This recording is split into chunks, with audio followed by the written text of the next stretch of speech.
ओम शांति। आज 28 दिसंबर 2023 के आज बाबा के महावाक्य हैं। आज बाबा क्या कहते हैं कि मीठे बच्चे, दान सदा पात्र को देना है। दान सदा पात्र को, तो उस पात्र को देख करके ही ज्ञान भी देना है और दान भी देना है। फालतू समय वेस्ट नहीं करना। हर एक की नब्ज देखो कि सुनते समय उनकी वृत्ति कहाँ जाती है। क्या आप ज्ञान सुना रहे हो और उनके मन की वृत्तियां कहीं दूसरी तरफ चल रही हूँ, तो बाबा कहते हैं उसमें तुम्हारा टाइम वेस्ट हो जाएगा। आज का प्रश्न है कि पावन दुनिया में चलने के लिए तुम बच्चे बहुत भारी परहेज करते हो, तुम्हारी परहेज क्या है? तो उत्तर है कि गृहस्थ व्यवहार में कमल फूल के समान रहना ही सबसे भारी परहेज है। हमारा त्याग है कि सारी बेहद की पुरानी दुनिया का। एक आंख में है स्वीट होम, मीठा घर, और दूसरी आंख में है स्वीट राजधानी, सत्य की दुनिया। इस पुरानी दुनिया को देखते भी नहीं देखना, यह है बहुत बड़ी परहेज। इस परहेज से ही पावन दुनिया में चले जाते हो। तो बाबा ने क्या कहा, इस पावन दुनिया में बहुत बड़ी परहेज कर रही हो तुम।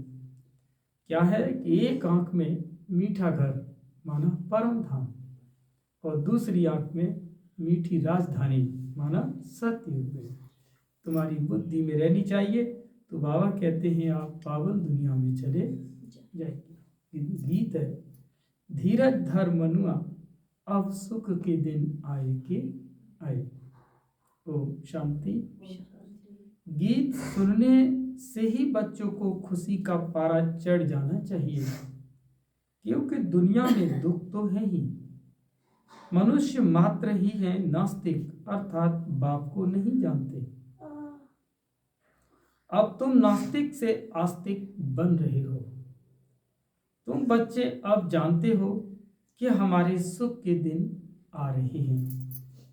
कहीं भी तुम जाते हो तो पहले पहले तुम अपना परिचय दो कि हम अपने को ब्रह्मा कुमार कुमारी क्यों कहलाते हैं। ब्रह्मा है प्रजापिता शिव का बच्चा। उचित ऊंच उस निराकार को कहा जाता है। ब्रह्मा विष्णु शंकर तो उनके बच्चे हैं। विष्णु और शंकर को कभी प्रजापिता नहीं कहेंगे। प्रजापिता ब्रह्मा यहाँ है। देखो, यह पॉइंट्स अच्छी तरह धारण करो। लक्ष्मी नारायण राधे कृष्ण को प्रजापिता नहीं कहेंगे। प्रजापिता नाम मशहूर है। यह है प्रजापिता साकार। अब स्वर्ग का रचयिता तो परम पिता परमात्मा शिव है। स्वर्ग का रचयिता ब्रह्मा नहीं है। निराकार आत्मा ही आकर प्रजापिता ब्रह्मा द्वारा स्वर्ग रचते हैं।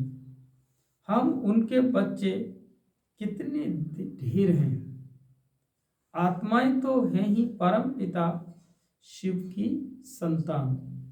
समझाने का बड़ा अच्छा तरीका चाहिए। बोलो, हमको वह राजयोग सिखलाते हैं।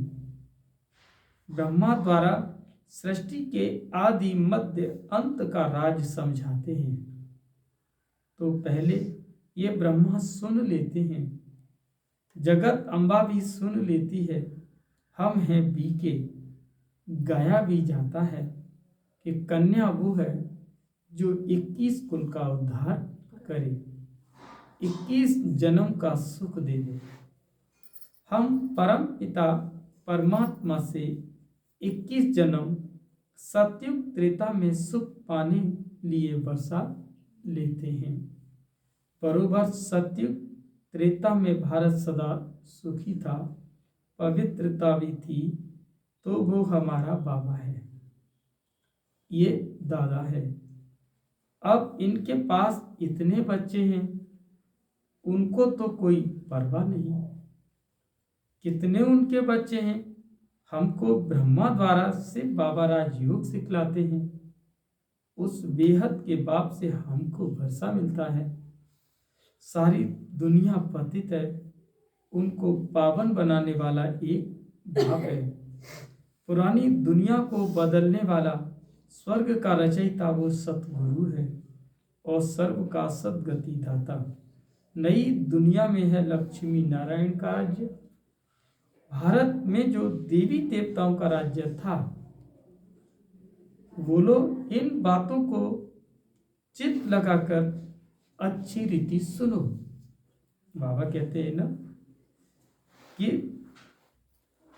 बुद्धि को भटकाओ मत। भाई जी व बहन जी, तुम सब वास्तव में शिव की संतान हो। तुम किसकी संतान हो? शिव की संतान हो। प्रजापिता ब्रह्मा तो सारे सृजनी का है।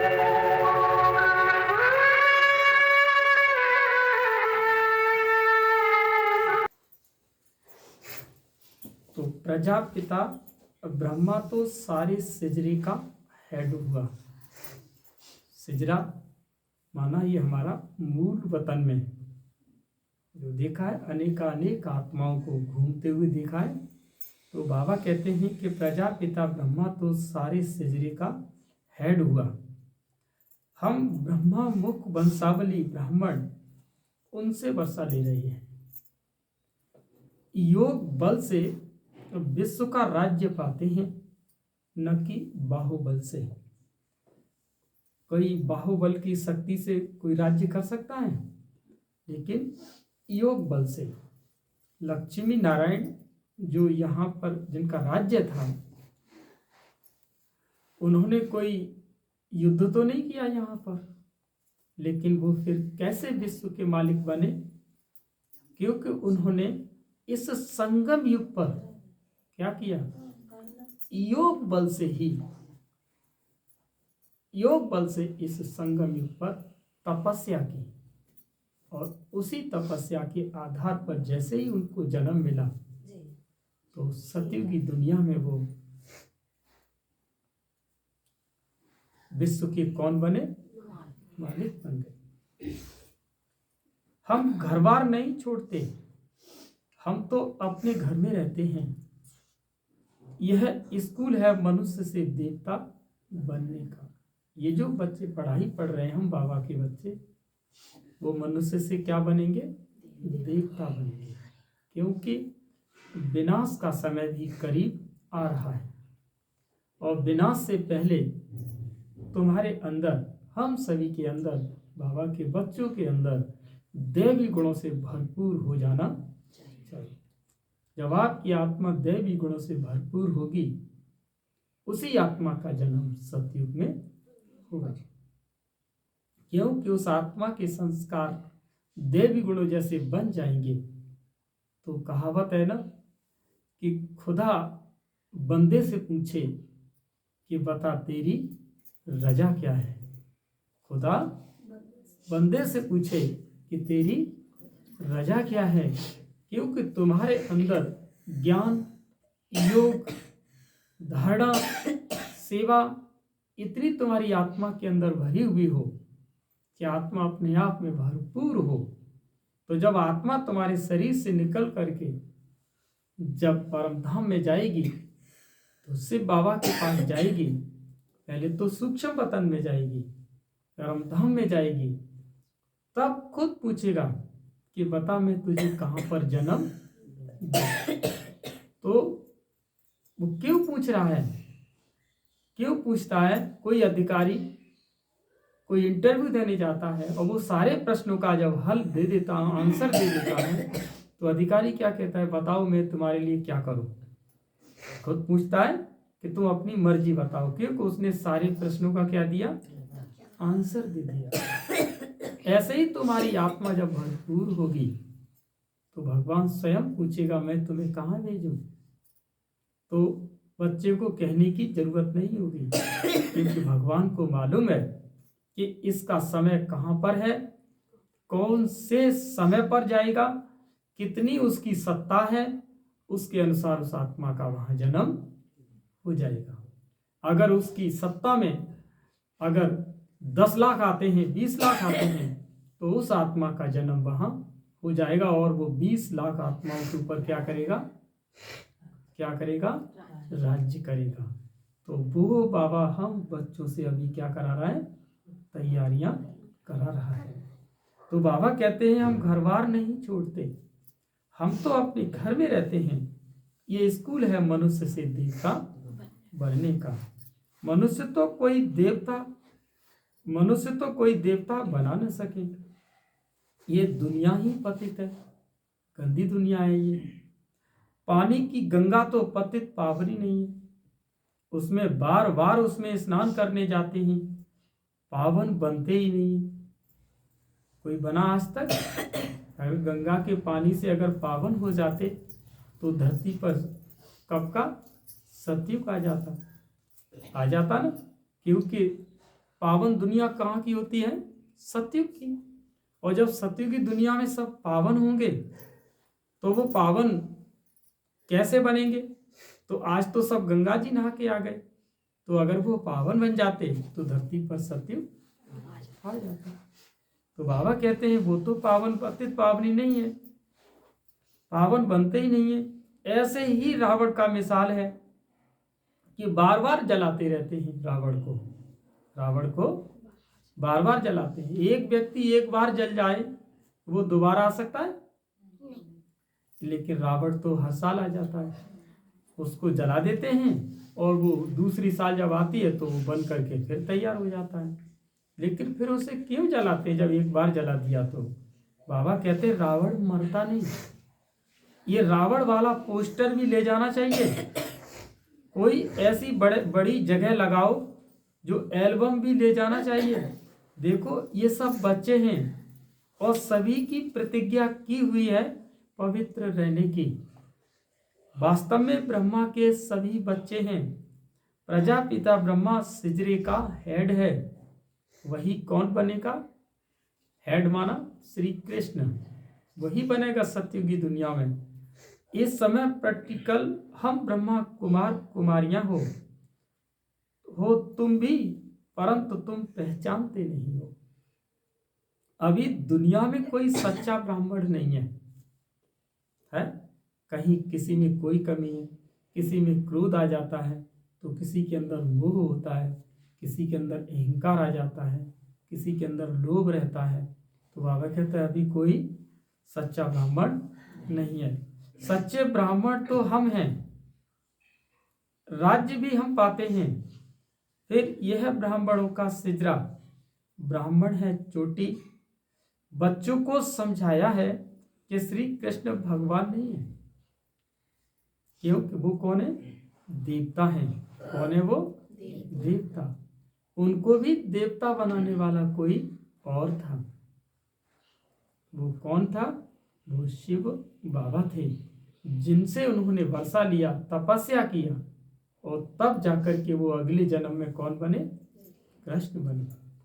वो तो पूरे 84 जन्म लेते हैं और 84 जन्म पूरे होते ही फिर वो देवता बनना है। कौन बनाए? ये बाप बनाते हैं। हम उनसे राजयोग सीख रहे हैं। उनकी ही महिमा है एक ओंकार। उनकी महिमा क्या है? एक ओंकार, माना एक ओम के आकार की है, की महिमा है। वो निराकार है, निरहंकारी है। उनको आकर के सर्विस करनी पड़ती है, उनको आके सेवा करनी पड़ती है। कैसे आते हैं वो? अमृत वेले आते हैं।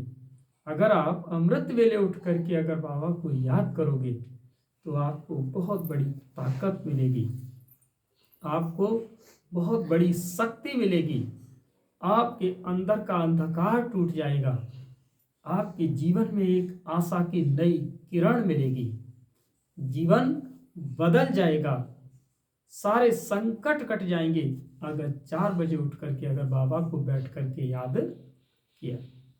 तो बाबा क्या, उस वक्त बाबा सर्विस पर होता है, उस वक्त सिर्फ बाबा पूरे विश्व में चक्कर लगाता है, और उस वक्त उसका जो बच्चा बैठ करके जो उसे याद कर रहा होता है तो उसे वो वरदान दे करके जाता है।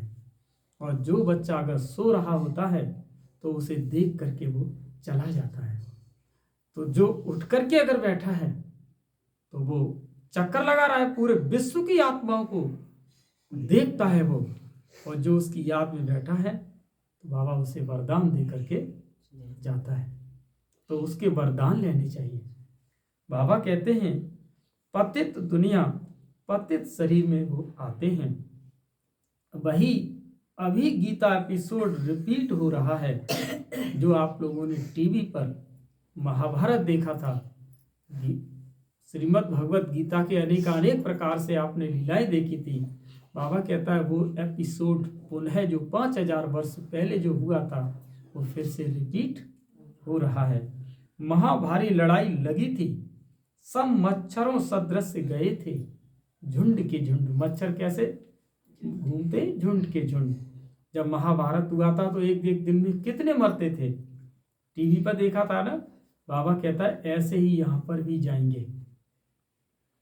अब वही समय है, परम पिता परमात्मा शिव भगवान वाच, वो है रचयिता। स्वर्ग में लक्ष्मी नारायण का राज्य था। सृष्टि को सतो प्रधान बनाना बाप का ही कर्तव्य है। हम उनको बाबा बाबा कहते हैं, वो आते जरूर हैं। शिवरात्रि भी है, इसका अर्थ भी बताना चाहिए। ये सब लोग कोर्स में सीख चुके हैं शिवरात्रि का मतलब क्या है। पॉइंट्स नोट करके फिर धारणा करनी चाहिए। पॉइंट्स बुद्धि में रहने चाहिए। ज्ञान किस में रहना चाहिए? बुद्धि के अंदर। कन्याओं की बुद्धि तो अच्छी होती है, कुमारियां होती हैं उनकी बुद्धि तो अच्छी होती है। कुमारी के पैर धोते हैं, है ना, कहीं जाते हैं तो कुमारियों को क्या धोते हैं? पैर धोते हैं तो कुमारी और कुमारियां दोनों पवित्र हैं तो कुमार और कुमारियां दोनों पवित्र हैं। फिर कुमारी का नाम क्यों आया जाता है? क्योंकि तुम्हारा अभी का जो नाम है वो कन्या, वो है जो 21 कुल का उद्धार करे, वो तुम्हारा मान चला आया है। कन्या को इसीलिए मान चला आया है क्योंकि कन्या वही है जो 21 कुल का क्या कर दे? उद्धार कर दे। 21 कुल का तो माना बाबा ने उसे कन्या कहा। लोग कन्या को दान करते हैं, क्या 10, 20, 50, 100, 1000, 2 लाख, 2 लाख, 10 लाख दान कर देते हैं रुपया। लेकिन जो कन्या को भगवान के यज्ञ में दान करते हैं उसे बाबा ने सर्वश्रेष्ठ कहा कि वो कन्या वो एक जन्म में न जाने कितनी आत्माओं का उद्धार करेगी। उसे कहते हैं वो 21 कुल का उद्धार कर देती है। उसके लिए बाबा ने कहा है कि कन्या वही है जो उसका मान चला आया है। ऐसी कन्याओं के संसार क्या धोता है? पैर धोता है। हम भारत की रूहानी सेवा करते हैं। हमारा उस्ताद मददगार परम पिता परमात्मा शिव है। उनसे हम योग बल से शक्ति लेते हैं, जिससे हम 21 जन्म एवर हेल्दी माना सदैव स्वस्थ बनते हैं। शरीर में कोई भी बीमारी नहीं रहती है। यह गारंटी है। ये बाबा क्या दे रहा है? गारंटी है। कलयुग में तो सब रोगी हैं सब रोगी। अभी किसी को तन का रोग है, किसी को मन का रोग है, किसी को धन का रोग है, किसी को पड़ोसी का रोग है, किसी को समाज का रोग है, किसी को अपने आप से रोग है सब रोगी। तो बाबा कहते हैं आयु भी कम है।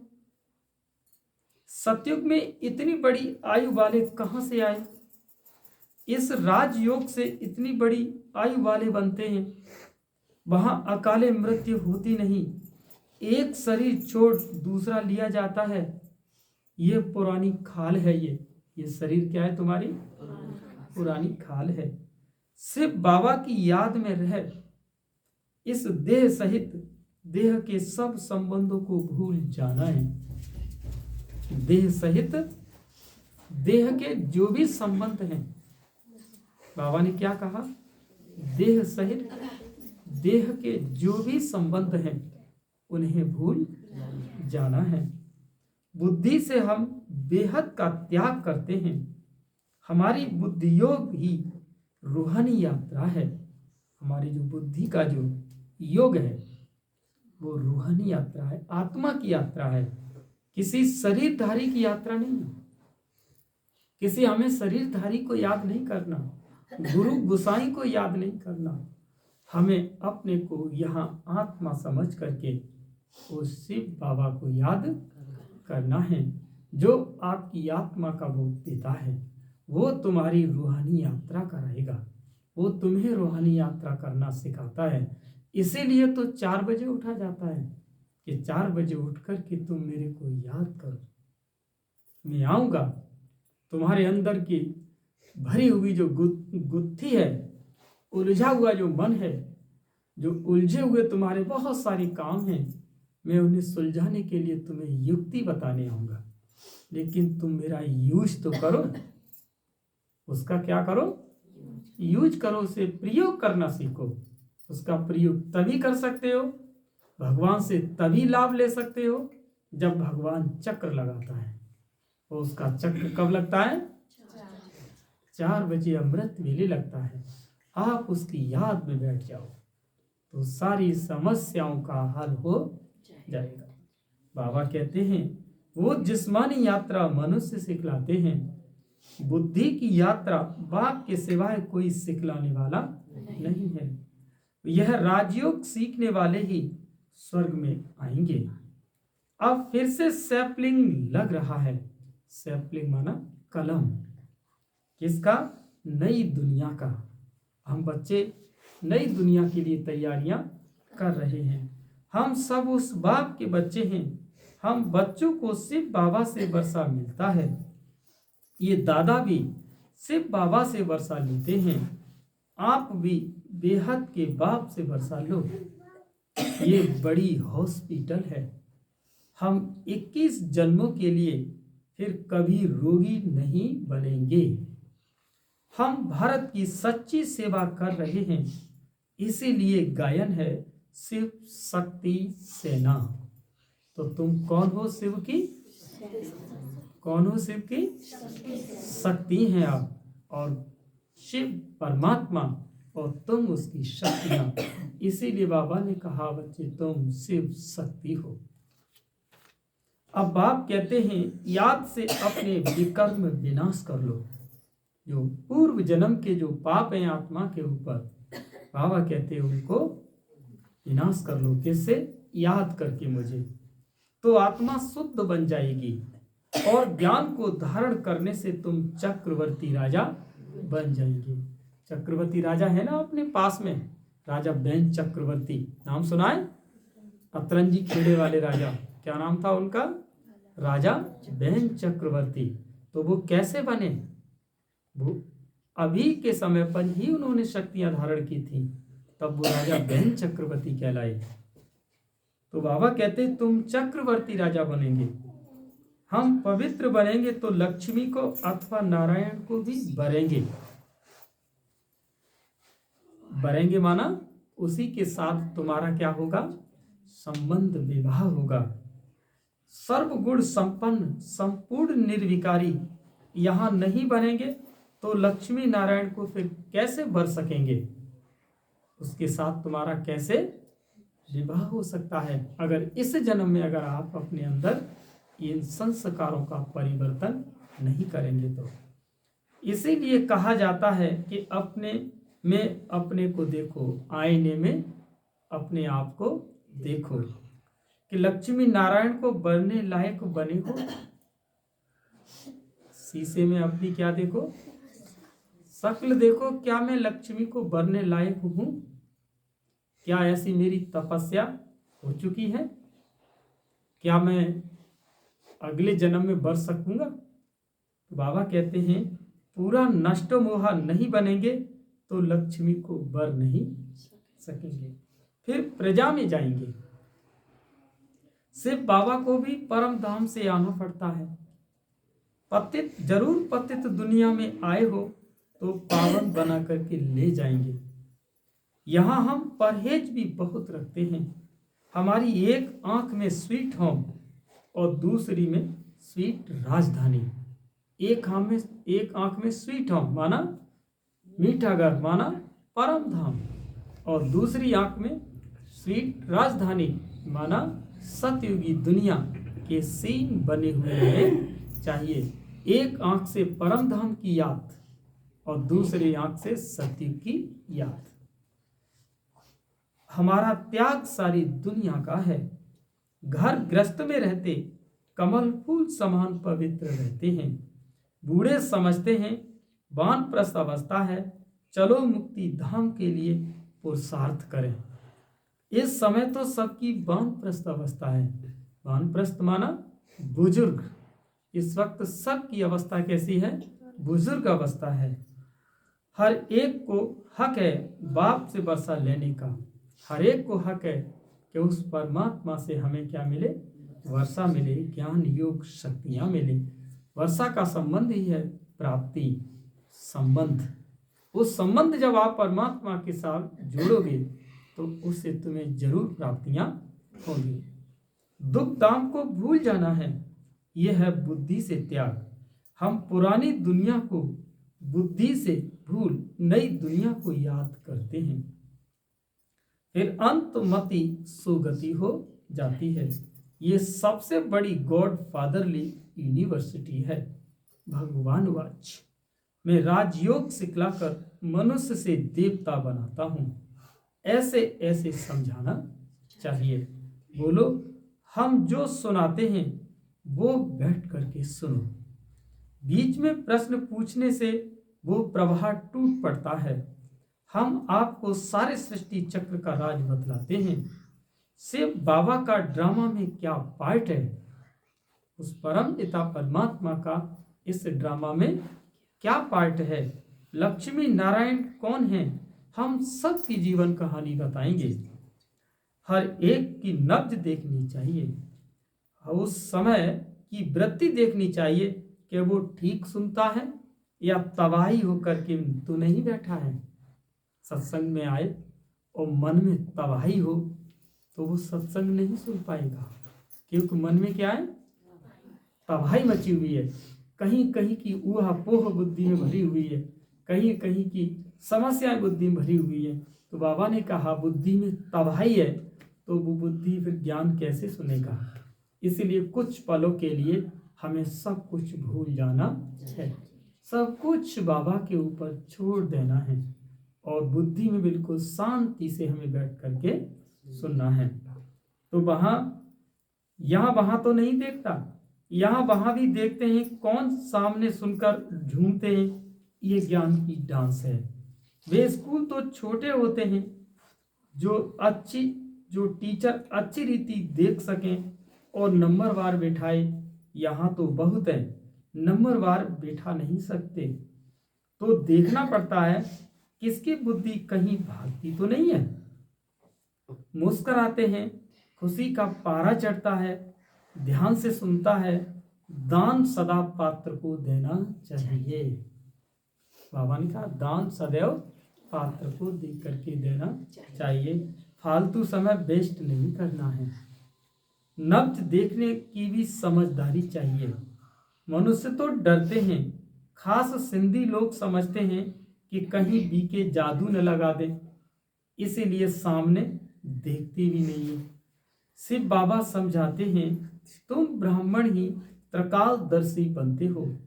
फिर वर्णों का राज भी समझने का है। देखिए, वर्ण समझने का राज है। ये 4 वर्ण होते हैं, मालूम है ना? देवता होते हैं, क्षत्रिय होते हैं, वैश्य होते हैं और शूद्र होते हैं। तो बाबा कहते हैं वर्णों का राज भी समझने का है। हम सो का अर्थ भी समझाना है। हम आत्मा सो परमात्मा कहना ये रॉन्ग है, गलत है। कोई फिर ब्रह्म को भी मानने वाले कहते हैं कि अहम ब्रह्मास्मि, मैं ही ब्रह्म हूँ। अरे माया तो 5 विकार है, हम ब्रह्म को मानते हैं।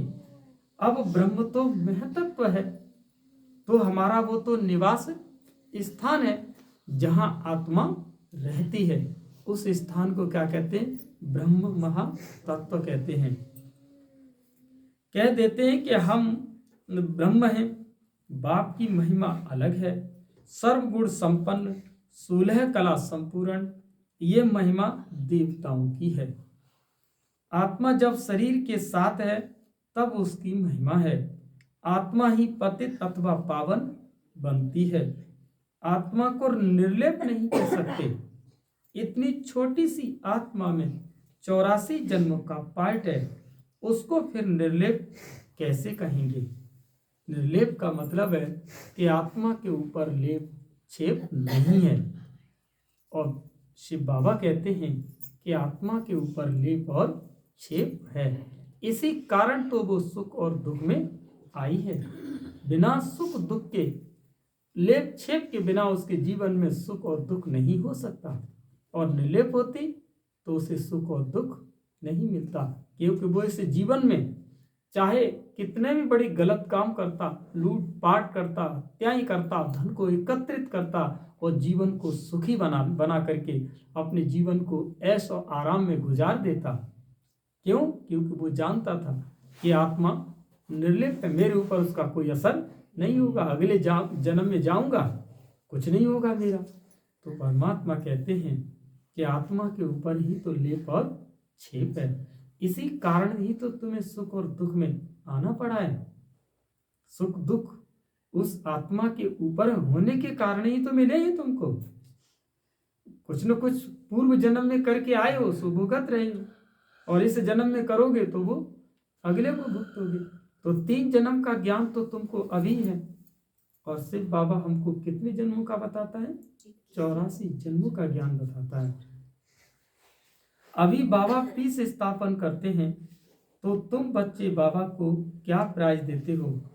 वह तुमको 21 जन्म स्वर्ग की राजधानी का प्राइज देते हैं। तुम बाबा को क्या देते हो?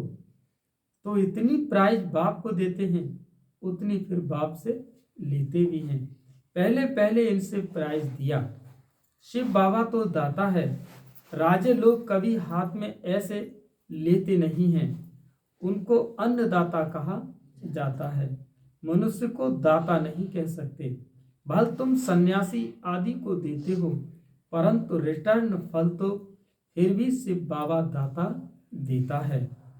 कहते हैं कि सब कुछ ईश्वर ने दिया, ईश्वर ही लेते हैं। अगर कोई मरता है तो फिर रोते क्यों हो? परंतु वह न तो लेते हैं न वो देते हैं। वह तो लौकिक माँ बाप जन्म देते हैं, फिर कोई मर जाता है तो उनको ही दुख होता है। यदि ईश्वर ने दिया, उसने ही लिया, तो फिर दुख क्यों होना चाहिए? बाबा कहते हैं मैं सुख दुख से न्यारा हूं। परम पिता परमात्मा सुख और दुख में नहीं आते। तो इस दादा ने अपना सब कुछ दिया, इसीलिए फुल प्राइज भी ले रहे हैं। कन्याओं के पास तो कुछ है नहीं। कन्याओं के पास क्या होता है? वो तो खुद माँ बाप के ऊपर निर्भर होती है। तो कन्याओं के पास तो कुछ है नहीं। यदि उनको माँ बाप देते हैं तो फिर शिव बाबा को दे सकती हैं। आज बाबा ने क्या, कोई माँ अगर अपनी बेटी को यज्ञ में अगर देती है तो बाबा क्या कहते हैं? शिव बाबा उनको ले सकते हैं, तो फिर शिव बाबा को वो दे सकती हैं। जैसे मम्मा भी गरीब थी, फिर देखो कितनी तीखी गई, इतनी तेज गई वो कि आज मम्मा की सारे विश्व में पूजा होती है। तो कितनी तीखी गई, तन मन धन से सेवा कर रही है। ये ज्ञान कहाँ आया है अभी तक? ये ज्ञान तो उन माताओं के पास होता है जो ज्ञान उनके अंदर उतर जाता है, जो अपनी कन्या को यज्ञ में दान करते हैं। उनके अंदर वो ज्ञान उतर चुका होता है। तो बाबा कहते हैं, तुम जानते हो कि हम सुखधाम जाते हैं, वाया शांति धाम। जब तक हम बाप के पास नहीं जाएंगे तो ससुर घर कैसे आएंगे। पियर घर में तो बैठे हैं, पहले बाप के पास जाएंगे फिर ससुर घर में आएंगे। ये है शोक वाटिका और सतयुग है अशोक वाटिका। अच्छा, सीता जी कहाँ बैठी थी? लेकिन उन्हें तो बहुत दुख था। अशोक वाटिका का मतलब है जिसमें किसी भी प्रकार का शोक न हो, लेकिन वो तो उसमें रोती थी। जब रो रहा है कोई इंसान तो दुखी तो होगा, तो फिर वो अशोक वाटिका कहाँ थी? वो तो दुख वाटिका थी, वो तो शोक वाटिका थी। तो फिर अशोक वाटिका का मतलब क्या है, ये मनुष्य नहीं जानते। अशोक वाटिका तो सतयुग बनेगा जहाँ कोई भी दुखी नहीं रहेगा। अच्छा, मीठे मीठे सिकी लदे बच्चों पर माता पिता बाप दादा का याद प्यार और गुड मॉर्निंग। रूहानी बाप की रूहानी बच्चों को नमस्ते। हम सभी रूहानी बच्चों की रूहानी माँ पिता बाप दादा को याद प्यार गुड मॉर्निंग, नमस्ते नमस्ते नमस्ते। शुक्रिया बाबा।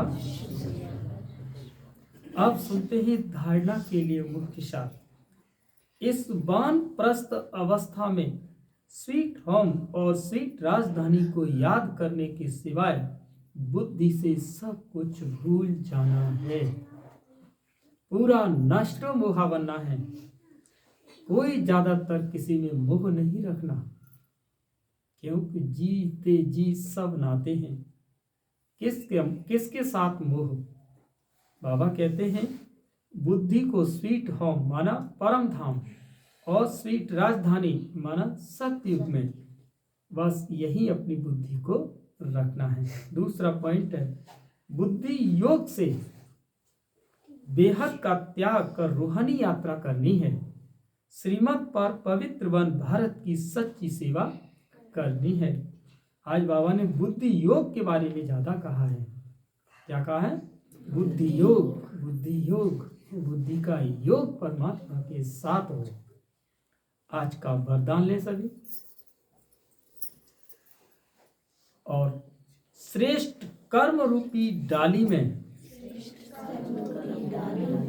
लटकने के बजाय उड़ती पंछी बनने वाले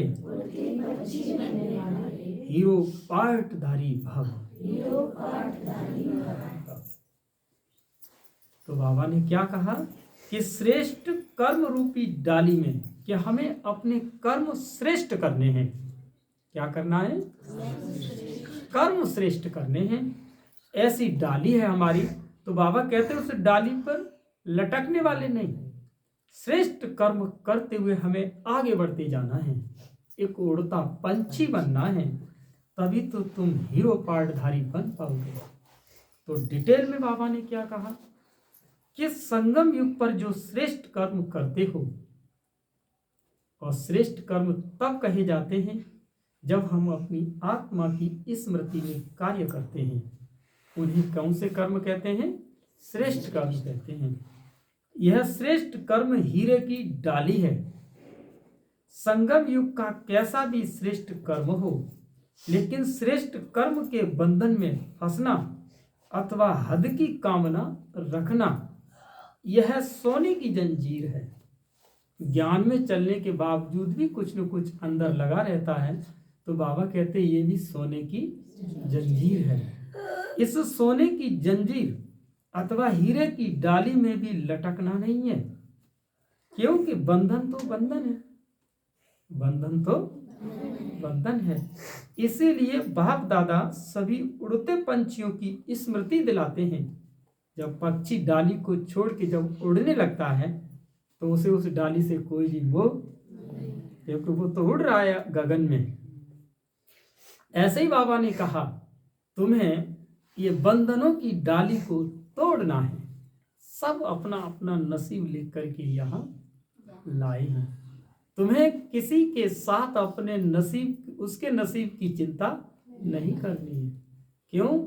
क्योंकि जो जिसने जन्म लिया है ना, वो उसका नसीब साथ आया है। इसीलिए हमें किसी की चिंता नहीं करनी है, हमें बाबा को याद करते रहना है, क्योंकि नसीब वो लिख करके ही लाई है पहले से। तुम कितनी भी कोशिश करो, लोग बड़े बड़े घरों के अपनी बच्चियों को, अपने बच्चों को पढ़ाई पढ़ाते ऊंचे और आईएएस नहीं बन पाते हैं, और एक रिक्शा चलाने वाले की बच्ची आईएएस बन जाती है। तो वो कैसे?